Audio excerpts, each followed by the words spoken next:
سب سے بڑا اولین جو نقطہ ہے کہ اس کلام اللہ کو سمجھنا بڑا ضروری ہے،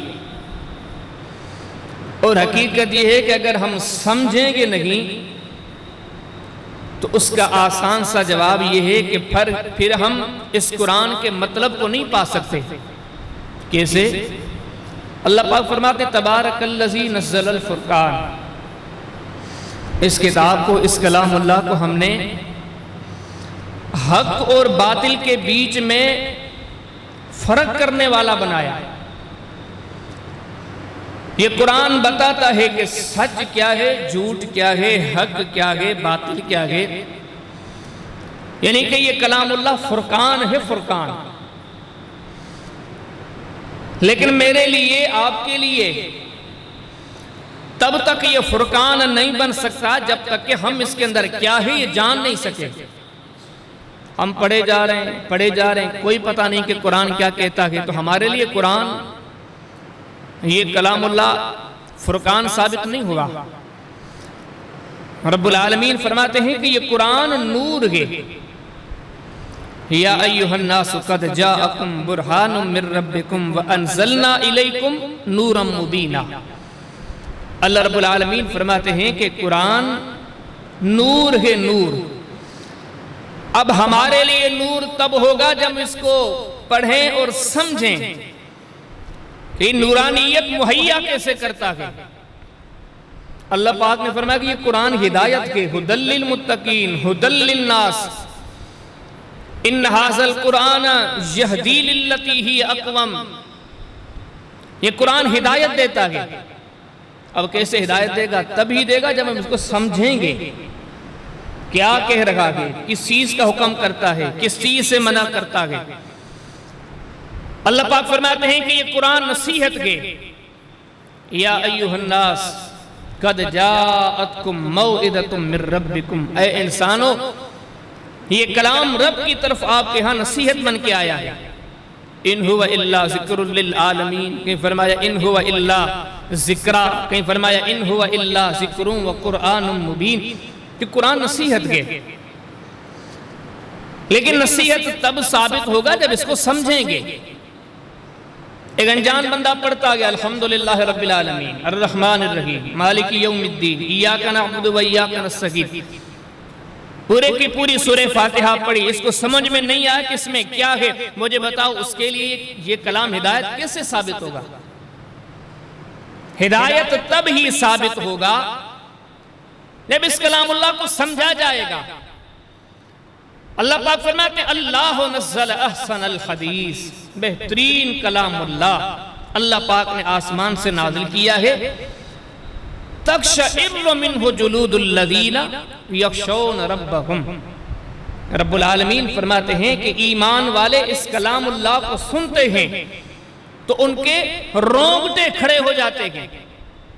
ثم تلین جلودہم وقلوبہم الی ذکر اللہ، وہ اس کلام کو سننے کے بعد اللہ کی طرف لوٹ آتے گے، اللہ کے ذکر کی طرف لوٹ آتے گے۔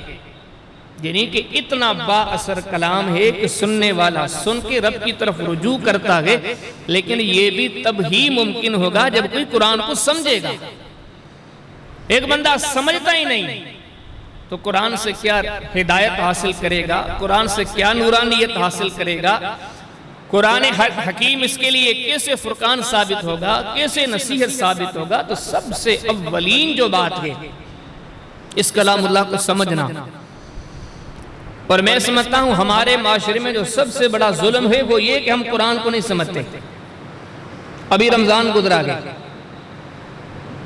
کئی مساجد میں تراویح ہو سکی، کئی میں نہیں ہو سکی، لیکن جہاں پر ہوئی بھی سکی، پورا مہینہ امام نے قرآن سنایا، پورا مہینہ مقتدیوں نے قرآن سنا، لیکن مہینے کے اختتام پر امام سے بھی پوچھیں، مقتدیوں سے بھی پوچھیں کہ آپ نے اس مہینے میں جو قرآن سنا اس میں کیا لکھا تھا؟ کچھ بھی پتہ نہیں۔ ہمارا قرآن سے وہی تعلق ہے جو کہتے ہیں جیسے طوطے کو رٹایا جاتا ہے، اسے بولنا سکھایا جاتا ہے۔ اگر طوطا سارا دن کچھ بولتا رہے، کچھ کہتا رہے طوطا کہتا رہے حلوہ حلوہ حلوہ، لیکن پلیٹ میں لا کے سامنے رکھ لو، طوطے کو پتہ ہی نہیں کہ یہ حلوہ ہے۔ یہی حال ہے ہمارا، ہم قرآن حکیم کو بالکل نہیں سمجھے، نہ سمجھے ہیں نہ سمجھنے کی کوشش کرتے ہیں۔ چلو یہ ہو نا، اگر نہیں سمجھے تو سمجھنے کی کوشش کریں، وہ چیز بھی نہیں ہے۔ دنیا کی باقی چیزوں کو ہم سمجھنے کی کوشش کرتے ہیں۔ میں آپ ہم سب یہاں پر موجود ہیں، لیکن ہمارے ہاں کوئی سعودیہ کی طرف سے ہمارا بیٹا عربی میں خط لکھے، آپ کیا سمجھتے ہیں؟ میرے ہاں آپ کے ہاں وہ خط قاصد لے کر آئے اور وہ خط عربی میں لکھا ہوا ہو، بڑی بہترین لکھائی کے ہاں میرے اور آپ کے بیٹے نے لکھا ہو، بھائی نے لکھا ہو، کسی عزیز نے لکھا ہو، وہ خط ہمیں مل جائے، ہم دیکھیں۔ اب میں آپ سے پوچھتا ہوں، ہم کیا کریں گے؟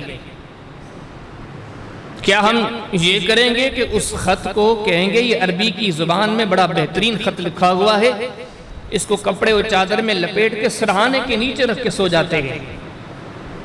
کوئی پوچھے تو ہم یہ کہیں کہ میں تو اپنے بیٹے کے خط سے اتنا پیار کرتا ہوں کہ سرہانے رکھ کے سویا ہوا، ایسے کریں گے؟ کبھی ایسے نہیں کریں گے۔ فی الفور ایک فکر پیدا ہوگی کہ میرا بیٹا مجھ سے اتنا دور رہتا ہے، اس نے اس خط میں کہا کیا گیا، وہ کہنا کیا چاہتے ہیں؟ ہمیں نہیں پڑھنا آئے گا، ہم کسی دوسرے پڑھاکو بندے کے پاس جائیں گے کہ آپ پڑھ کر یہ بتائیں کہ ہم جاننا چاہتے ہیں کہ اس خط میں ہمارے بیٹے نے کیا کہا۔ لیکن کتنے بڑے دکھ کی بات کہ دنیا کی ساری ذریت و اولاد قربان کی جائے اللہ کی شان پر، اس کا کلام آسمانوں سے آیا ہے، عربی میں پڑھا ہوا ہے، لیکن ہم میں سے کسی نے یہ زحمت نہیں کی کہ اس کو سمجھنے کی کوشش کروں کہ اس میں ہے کیا۔ سب سے پہلا جو کلام اللہ کا حق ہے، ہم اس کلام اللہ کو سمجھیں۔ یہ جو ہمارے معاشرے کے کثیر جرائم یقین جانے اسی لیے ہیں کہ ہم قرآن کو سمجھتے ہی نہیں۔ کبھی کبھار لوگ بیٹھ کے ایک سوال بھی کرتے ہیں، شاید آپ نے بھی سنا، وہ کہتے ہیں کہ دیکھو ہم مکہ سے آئے ہیں، بیت اللہ سے آئے ہیں، مسجد نبوی سے آئے ہیں، ہم نے موبائل میں سنا فلاں یمن کا قاری قرآن پڑھ رہا تھا، فلاں مصر کا قاری پڑھ رہا تھا، ہم نے بڑے بڑے عرب قراء کو سنا۔ لوگ باقاعدہ پوچھتے ہیں، وہ کہتے ہیں کہ دیکھو وہ کلام اللہ پڑھتے ہوئے کتنا روتے ہیں، یا ان کے پیچھے کھڑے ہونے والے سامعین کس قدر کلام اللہ کو سن کے وہ اللہ کے ڈر سے روتے ہیں، آنسو بہاتے ہیں۔ پھر پوچھنے والا پوچھتے ہمارے ہاں یہ ماحول کیوں نہیں ہے؟ یہ قرآن سن کے نہ امام کا دل نرم ہوتا ہے، یہ قرآن سن کے اور پڑھ کے نہ مقتدیوں کا دل نرم ہوتا ہے۔ اب دل نرم ہو تو کیسے ہو؟ نہ امام کو بتا کہ میں کیا پڑھ رہا ہوں، نہ مقتدیوں کو بتا کہ میں کیا سن رہا ہوں۔ تہیہ کر لو، یہ ذہن بنا لو کہ انشاءاللہ اللہ کے کلام کو سمجھنے کی کوشش کریں گے۔ اب تو معاملہ بڑا آسان ہو چکا ہے، ہر زبان میں قرآن حکیم کے تراجم آ چکے ہیں، سندھی کہہ لو، اردو کہہ لو، براہوی کہہ لو، جتنی زبانیں ہمارے معاشرے میں بولی جاتی ہیں، ان ساری زبانوں میں کلام اللہ کا ترجمہ آ چکا ہے۔ آج سے ہم تہیہ کر لیں کہ انشاءاللہ 10-20، حالانکہ وقت تو بڑا دینا چاہیے، لیکن کم از کم 10-20 منٹ ہم ایسے نکالیں کہ کلام اللہ کو ترجمے کے ساتھ پڑھیں کہ رب العالمین کا یہ پاک کلام ہمیں کہتا کیا ہے۔